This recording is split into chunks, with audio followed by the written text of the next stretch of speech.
Southern Fried True Crime covers cases that are not suitable for young listeners, and there may also be some explicit language used. Listener discretion is advised. The morning of October 4th, 2007 was a foggy one for residents who lived off the coast of northeastern North Carolina.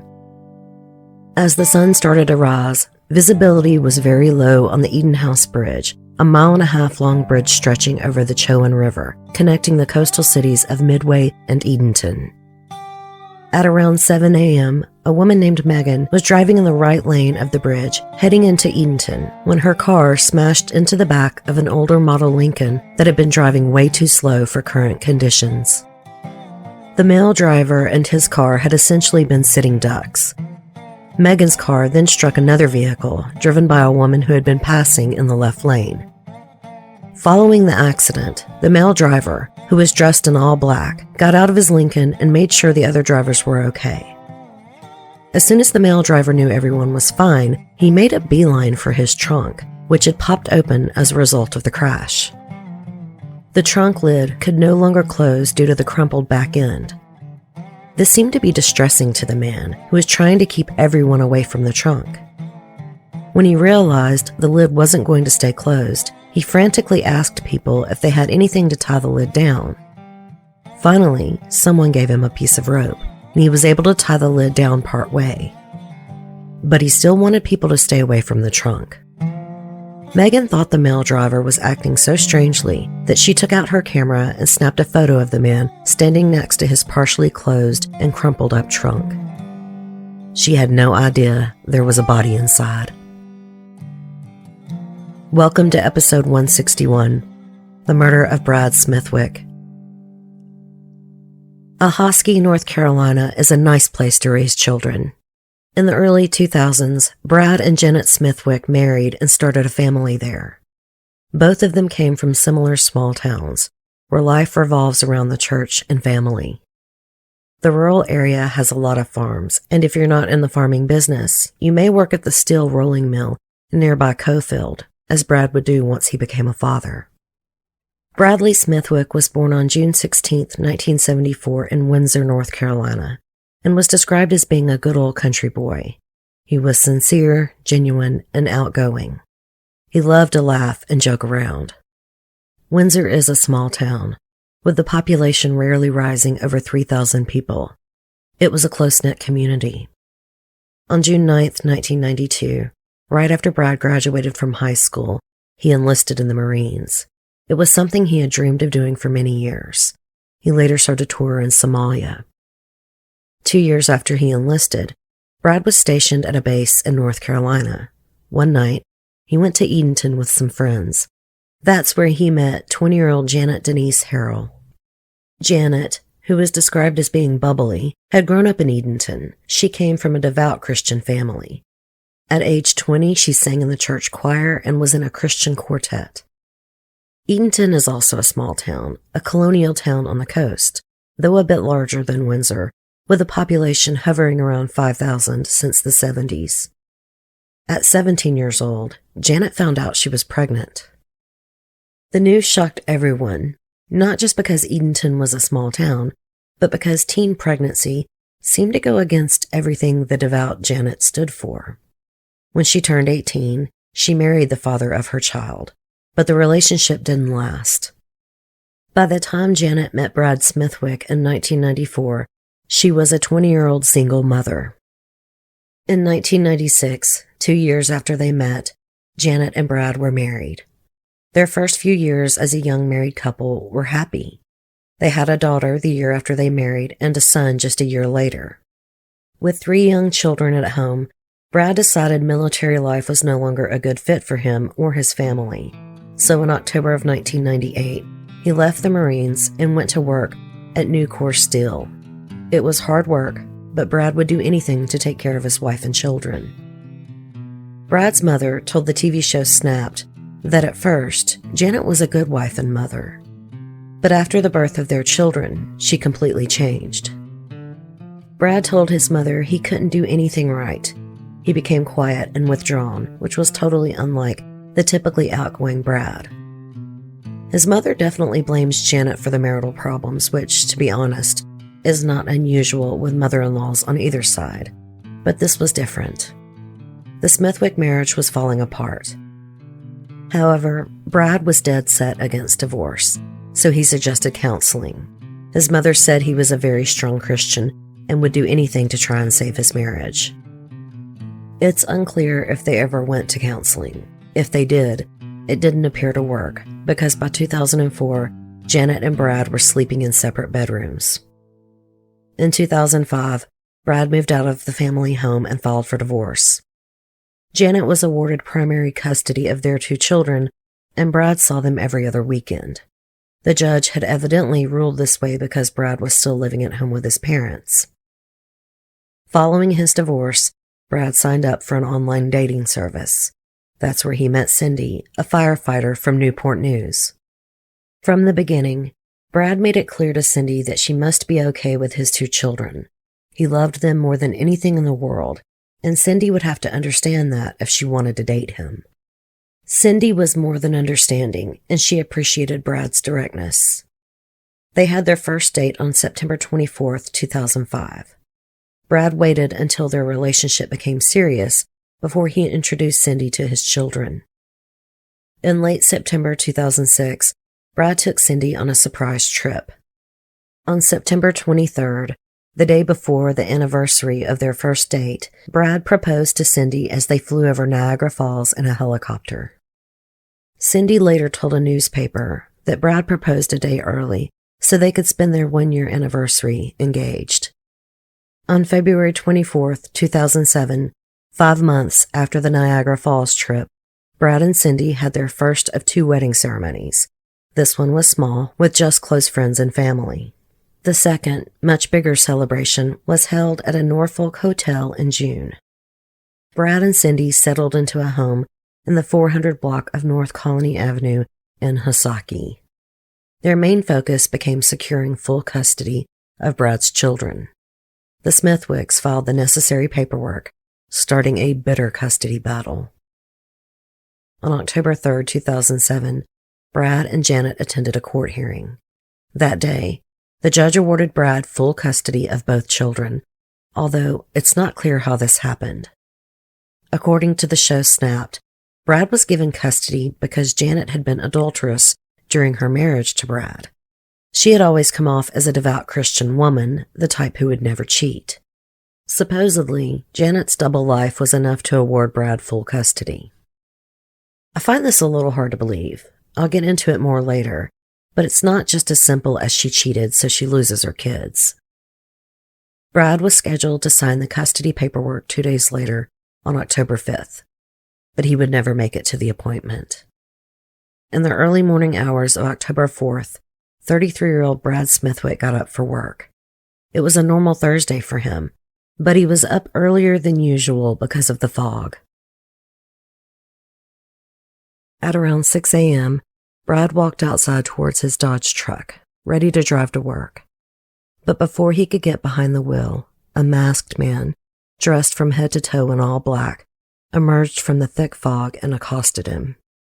While the 2 men struggled in the driveway, Cindy woke up to the sound of the dogs going crazy. She called out to Brad to see if he could figure out what was going on, but he wasn't in the house. She stepped out onto the porch and saw Brad struggling with a strange man. Cindy watched in horror as the man pulled out a taser and fired at her husband. Brad hit the pavement, and the assailant knelt on his back, handcuffing Brad's wrists behind him. Brad yelled for Cindy to call 911, and she ran inside. While on the phone, Cindy heard Brad's Dodge truck start up. She rushed outside, but the truck, Brad, and the assailant were all gone. Authorities knew they had to act fast. Officers rushed to the Smithwick house, and a bolo for Brad's truck was sent out. At around 9 a.m., 3 hours after the abduction, the heavy fog had finally lifted, and Brad's Dodge was found abandoned a few blocks from the Smithwick home. There was blood in the cab of the truck, which was later matched to Brad. Meanwhile, back at the Smithwick home, Investigators were speaking with Cindy in hopes of getting more information. When they asked if anyone wanted to hurt Brad, she immediately answered yes, Brad's ex-wife Janet. While investigators looked into Janet, crime scene investigators got to work searching for clues. In the driveway, they located 2 pools of blood and a scattering of tiny metal dots. They soon realized the dots were what's known as anti-felon identification tags, or taser confetti. In case you don't know, anytime a taser is deployed, 20 to 30 metal dots containing the taser's serial number are released. The serial number can be run through a system to determine who purchased the taser. Investigators ran the serial number for the confetti found in the Smithwick driveway, and results showed the taser had been recently purchased by Raymond Christian Jadel, a police officer in the coastal city of Kitty Hawk. At first, investigators couldn't figure out why Ray would be involved in Brad's abduction. He was a police officer after all. But then they spoke to a few locals and figured it out. Ray and Janet, Brad's ex-wife, were old friends from growing up in Edenton. And now, the old friends were currently dating.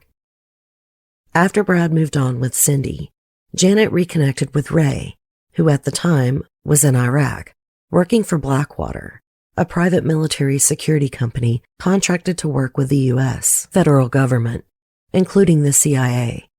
Ray's job was to protect high-profile officials, and according to his attorney, he was, quote, exposed to some really horrible things during that time.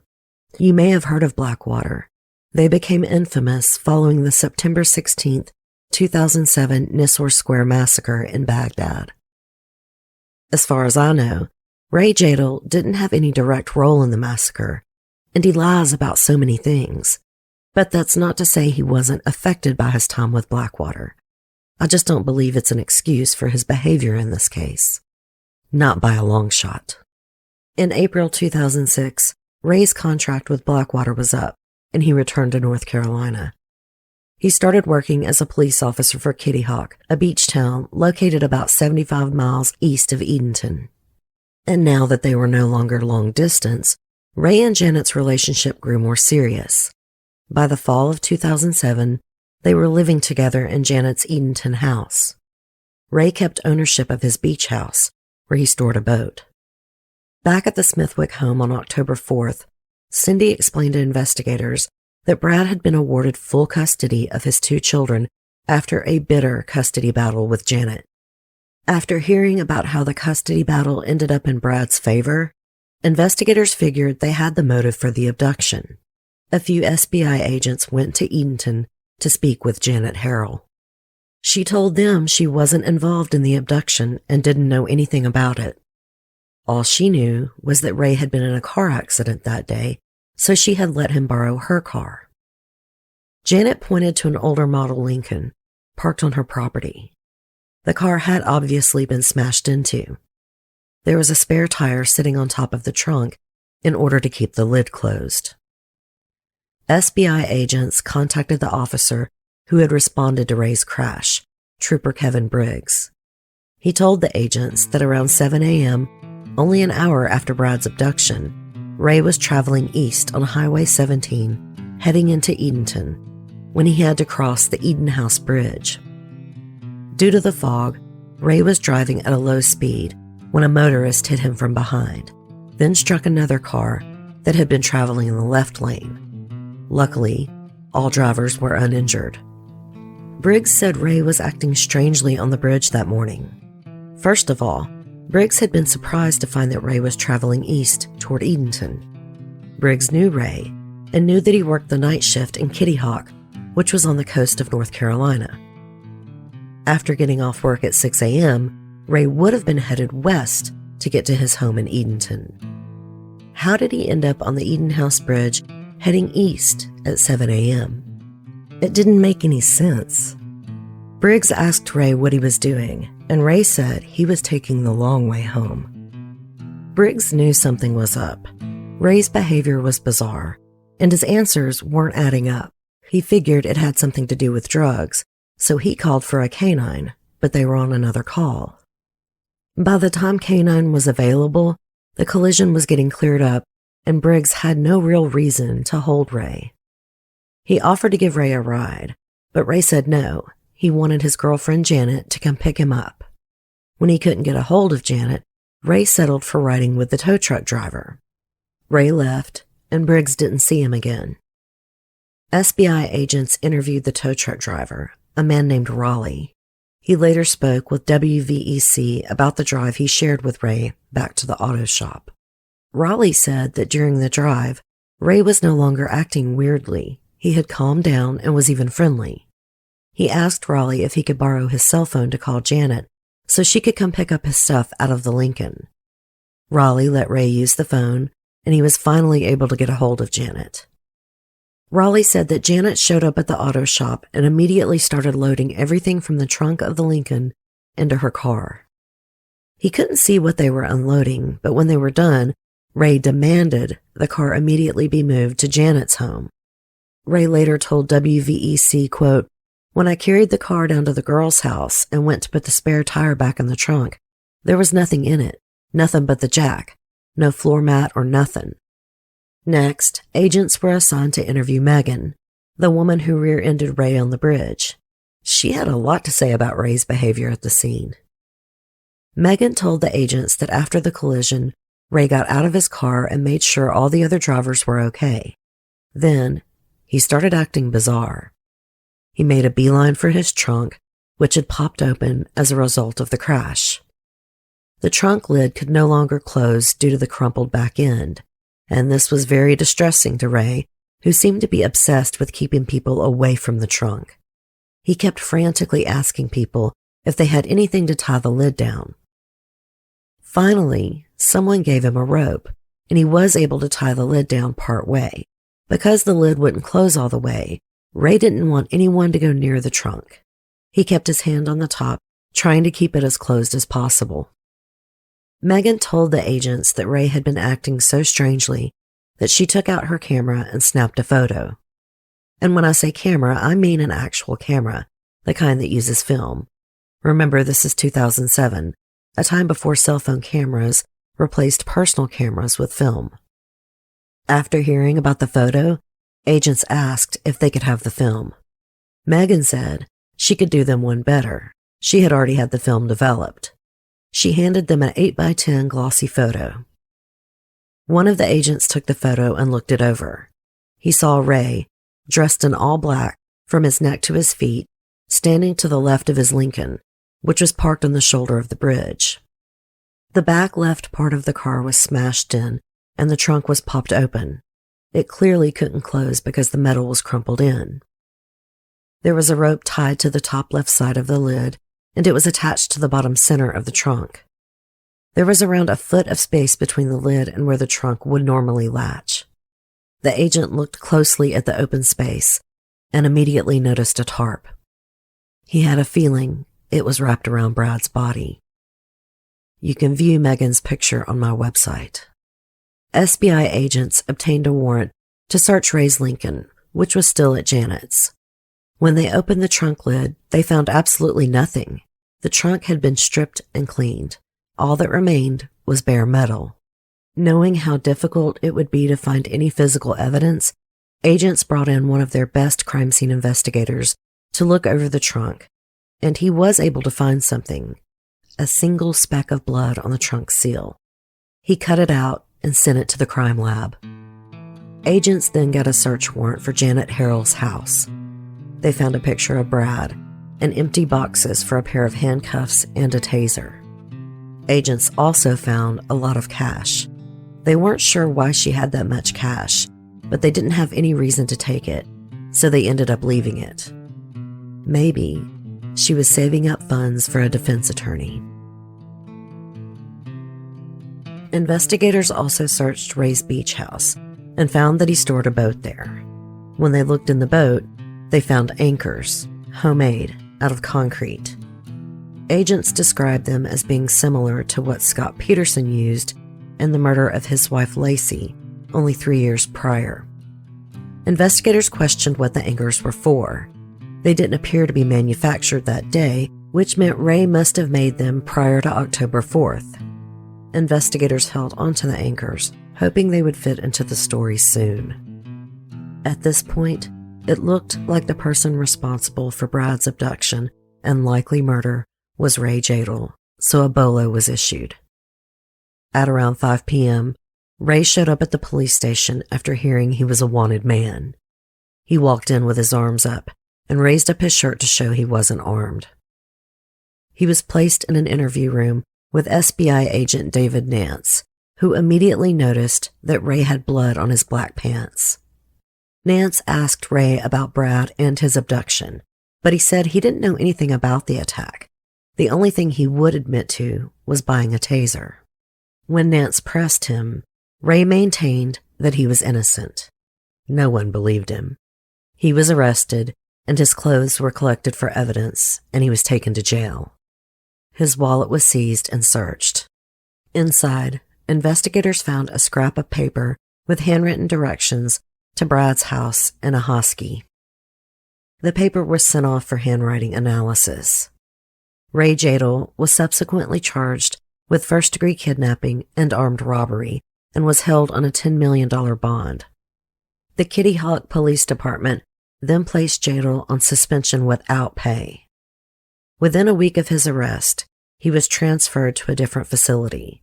The Department of Corrections stated the transfer was for Ray's protection since he was a police officer. Following Ray's arrest, Brad's wife Cindy told 13 News that she had never seen him before that morning. She said as soon as she saw a picture of Ray Jadel, she knew he was the man she had seen in her driveway. With the murderer in custody, investigators continued searching for 33-year-old Brad Smithwick. After finding out about the wreck Ray Jadel had been in, authorities focused their search near the Eden House Bridge. WVEC reported that boats with sonar and divers searched the water, while canines searched the water's edge and nearby wooded areas. But there was no sign of Brad anywhere. The next day was October 5th, the day Brad was supposed to sign paperwork to gain full custody of his son and daughter. But instead of doing that, investigators were searching for his body and canvassing the area around Ray and Janet Harrell's homes. Many neighbors around Janet's home told investigators that Ray and Janet had both talked about how Brad was threatening Janet over their bitter custody battle. Neighbors said Janet was terrified Brad was going to show up at her house and do something violent. But when officers asked further questions, they found out that no one had ever actually seen Brad around the neighborhood. Ray and Janet had not reported any vandalism, weird occurrences at their place, or anything you would expect to see in a situation when someone is harassing an ex. Mind you, Ray was a police officer. He would know how to follow protocol and make reports so there would be an official record. It could only help Janet in court. Plus, based on what officers had heard about Brad, he didn't seem like the threatening type. In fact, evidence was pointing in the opposite direction. It seemed way more likely that Janet was the threatening one. When speaking with investigators, Brad's mom Connie said that prior to his abduction, Brad confided in her that he believed Janet was either going to kill him or have him killed. Connie told investigators that when she found out Brad was missing, she immediately thought Janet was responsible. That day, October 5th, Janet Harrell was arrested for being an accessory after the fact. Authorities were basing this charge off the tow driver's statement that Janet showed up and helped move everything from Ray's trunk over to her car. When investigators brought Janet in for questioning, she refused to say anything. She was held on a $3 million bond. Later, Janet and Ray would be charged with additional crimes. Investigators just had to wait for results to come back on multiple pieces of evidence. Most importantly, finding Brad's body. In the meantime, Janet's car was searched, but no evidence was found. It's unclear based on our research if the car had been cleaned and that's why there was no evidence, or if there was just no evidence in general. Investigators continued their search for Brad's body, but they weren't having any luck. All they had to go on was a final ping from Brad's cell phone. The ping could help narrow the search down a little, but it was like looking for a needle in a haystack. On October 9th, 5 days after Brad was abducted, a North Carolina wildlife officer was using the ping information to search the Edenton Airport area. While on Country Club Drive, the officer spotted vehicle tracks that left the road and drove straight up to the edge of the woods. The officer made his way into the woods, walked in just a little bit, and found Brad's body, still wrapped in a tarp. He was face down and handcuffed behind his back. Due to the level of decomposition, Brad had to be identified by tattoos on his back. An autopsy showed that Brad had been shot once through the temple. He had numerous post-mortem injuries, which most likely came from being in the trunk during Ray's car accident. It was impossible to tell when Brad had been shot, but based on Cindy's statement, they knew he wasn't killed in the driveway of his home at 6 a.m. Ray had only used a taser on him at that point. And based on Brad's post-mortem injuries, he was dead by 7 a.m. when Ray got into the accident. That only left an hour window, and the drive between the Smithwick home and the bridge is 40 minutes. Investigators weren't sure where Brad was murdered either. It didn't appear to be in Brad's truck or in Ray's car because there were no bullet holes found in either. But Ray and Janet weren't talking, so investigators would have to keep digging if they wanted to find the answers. Following the discovery of Brad's body, Cindy told WVEC, quote, "Of course, he is not home under the circumstances that we would like him to be, but he is home, and he's in his permanent home with God. That is a small comfort, pretty much the only comfort that we have right now." When asked how the public could help, Cindy said that in lieu of flowers, she would appreciate donations to a fund set up for Brad's children. She told WVEC about how Brad had been fighting for custody prior to his murder. She said she would keep fighting for them, stating, "It was an agreed upon thing. We would sell this house, everything in it, dig the dirt out and sell it if we had to protect those kids. And I'm willing to do that as well. Anything it takes." Cindy said she knew Brad loved his kids more than anything, and he would want her to make sure they were protected. She added, "If Brad could tell me anything right now, he would tell me that he loved me and to take care of the kids." In interviews with the media, Cindy made sure to remind everyone that 2 children now had no parents due to Janet and Ray's actions. She said, "Brad didn't deserve this, and those kids don't deserve to be robbed of their father." Later, the Smithwick children went to live with Brad's parents. Authorities continued building their case against Ray and Janet. Based on all the information they had compiled, they now theorized that Janet was likely the mastermind behind the whole murder. The plan was for Ray to go to Brad's house and taser him when he was heading out to his truck for work.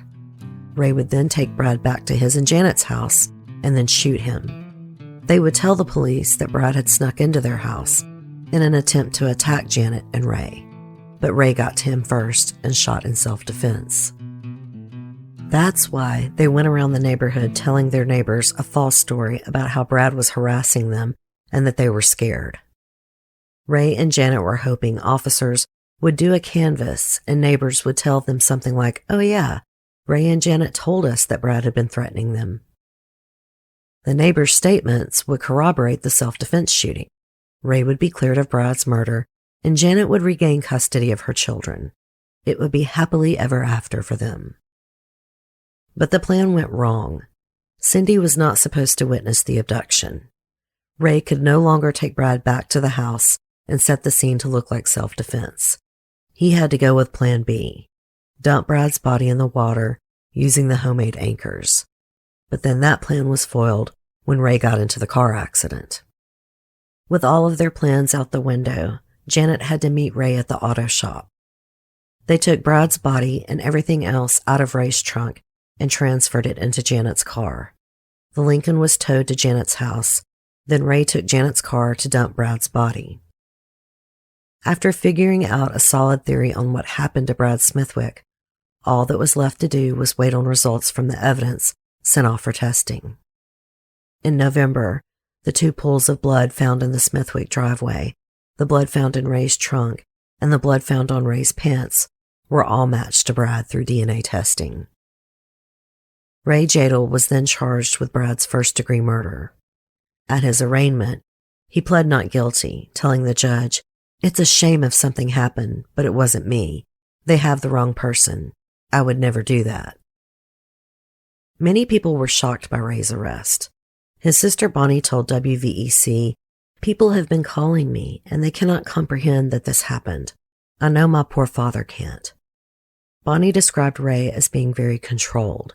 She said he loved his job, and that's why she couldn't understand why he was involved. Bonnie stated, "He would know that this would ruin his life and ruin my parents' life and his family. Whatever it was, whatever trigger, I don't know. Maybe he snapped.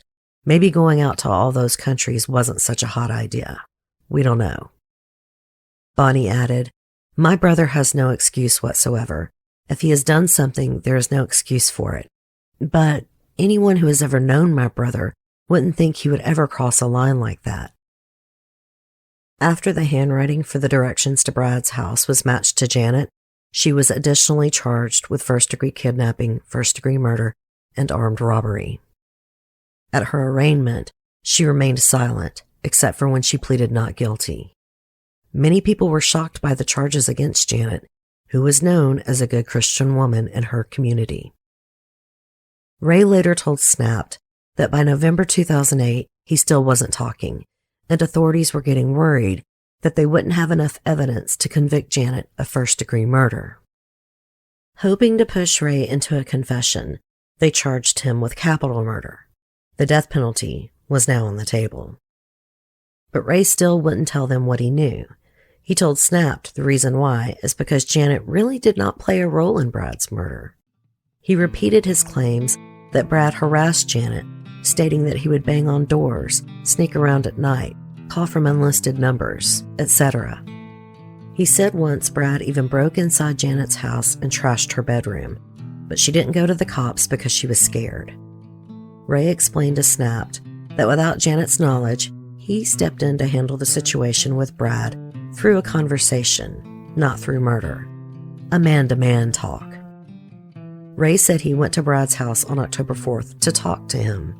He wanted them to come to an agreement where Brad would leave Janet alone. But that didn't happen because the talk escalated after Brad punched Ray. He actually claimed Brad sucker punched him. Ray said he then pulled out his taser and warned Brad that he would use it. Brad ignored him and tried to kick Ray, so Ray tasered Brad and then he fell to the ground. Ray then reached down and tried to help Brad up. He said that's when Cindy stepped out onto the porch. Cindy thought she saw Ray handcuffing Brad, but what she really saw was Ray helping Brad get untangled out of the taser wires. Ray explained to Snapped that he was about to call out to Cindy to let her know that everything was okay when Brad begged him not to. He said he didn't want Cindy to know he had been harassing Janet. Brad then asked Ray to help him get away. They both got into Brad's truck and drove to Ray's car, which was parked a few blocks away. When they got out of the truck, Brad's gun fell on the ground. Ray picked it up and wouldn't give it back, so Brad lunged and they started wrestling. The gun discharged and Brad was shot in the head. Ray said he was shocked and heartbroken over Brad's accidental death. He panicked and put Brad's body in the trunk and started driving to the Kitty Hawk Police Department. Ray said he planned on telling his captain what had happened, but along the way, he pulled off the road and decided to get rid of Brad's body. He got into the accident after he dumped the body, he claimed. There are several pieces of this story that are just ridiculous. First of all, if it's just a man-to-man talk, why dress in all black and sneak up to Brad in his driveway in the dark, early morning hours? Why hide his car? Why did he need a gun and taser? Why not do it out in the open with witnesses if he thought there might be trouble? Why had he made the homemade anchors?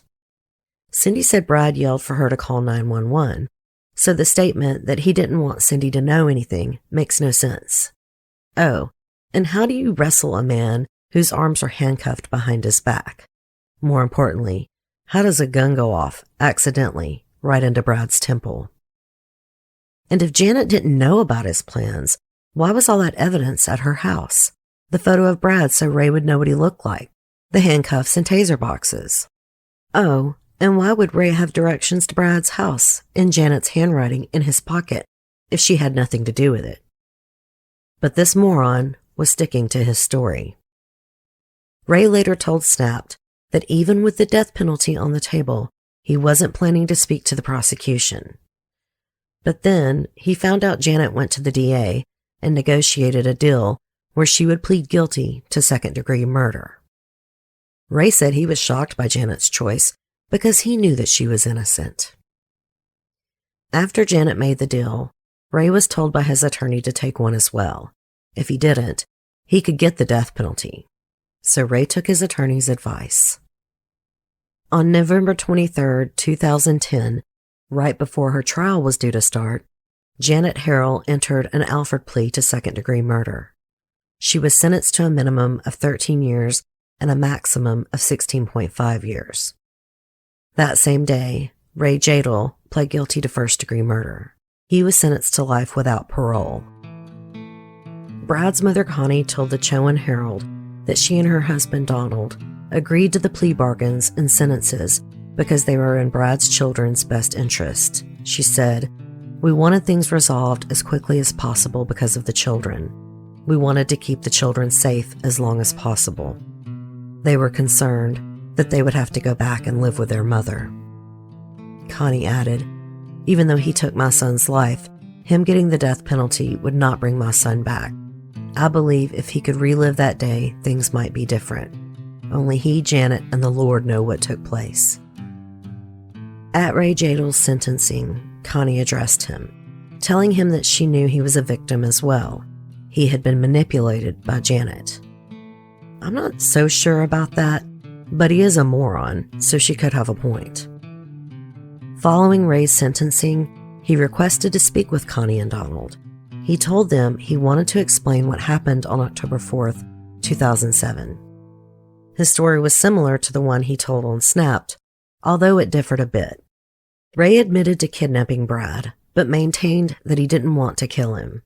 While driving around, he said he hit the brakes and a gun slid out from under the floorboard. They fought over the gun, which went off and shot Brad in the head. His death was an accident.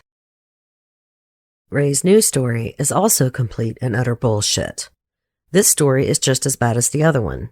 Again, Brad was handcuffed behind his back. How can a handcuffed guy struggle for the gun? When speaking with the Chowan Herald, Connie mentioned that Janet hadn't asked to meet with them to explain her role in the murder. With that being said, Connie and Donald do not speak badly of Janet in front of Brad's children, she said. Instead, they try to teach them to learn to forgive. Janet Harrell was released from prison on Halloween in 2020.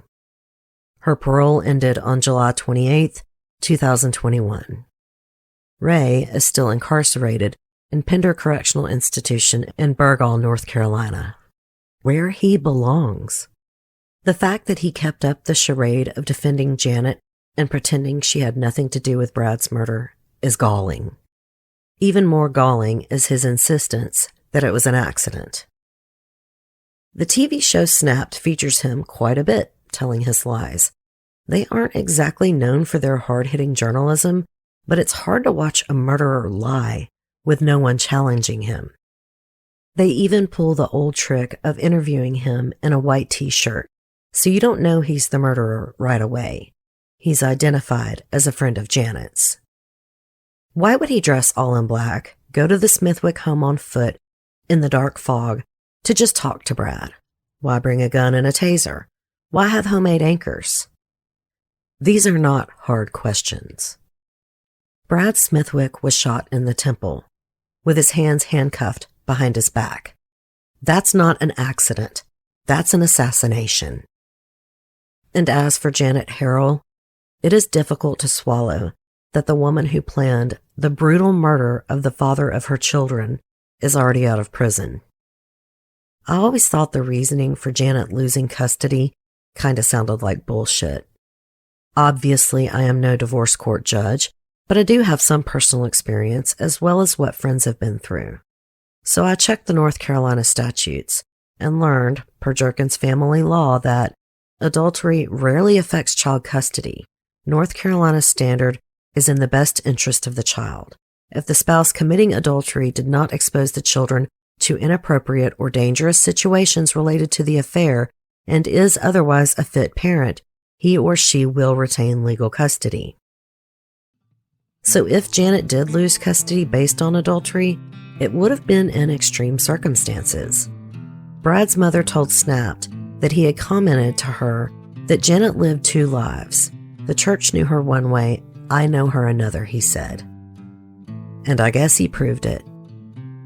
I can't help but wonder in cases like this, why does the cheating parent fight so hard for custody? I'm not suggesting they don't love their kids, but if their infidelity was so bad that it affected their parenting, that seems to suggest that they are enjoying the lifestyle of someone single and carefree. But in so many bitter custody battles, children are treated as possessions. They are pawns on the chess game their parents are playing.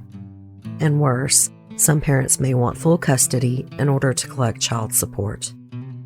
I am not certain whether or not Janet worked after marrying Brad. Certainly, his family said he left the military and started working at the steel mill to support his family, including Janet's child from her first marriage. As a couple, they seem to be very conservative Christians.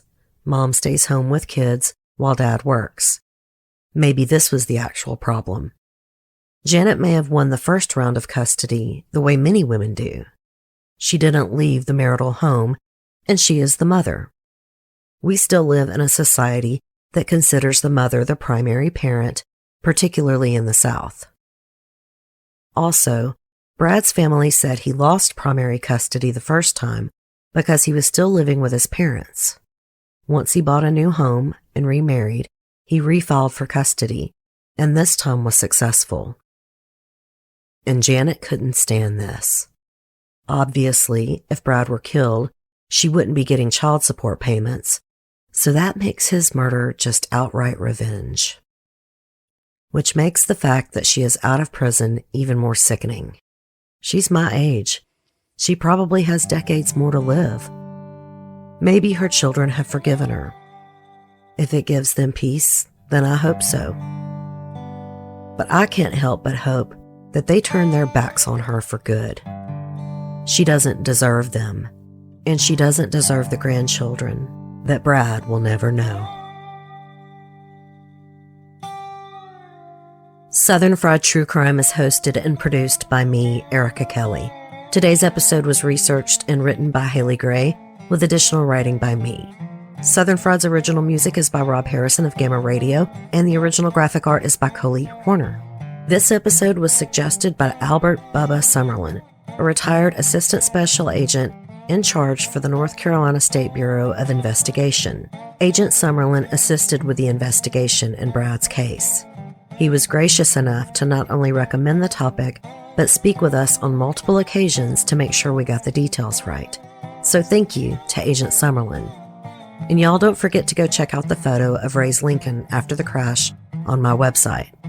Side note, if you're looking for episode notes, like where this photo would be, go to my website, southernfriedtruecrime.com, and click on the episode tab, and then click on the photo thumbnail of the case you're looking for. The link to episode notes on each case is found on the show notes of the show in your podcast app. If you have any case suggestions, also go to my website and go to the listener suggestion tab.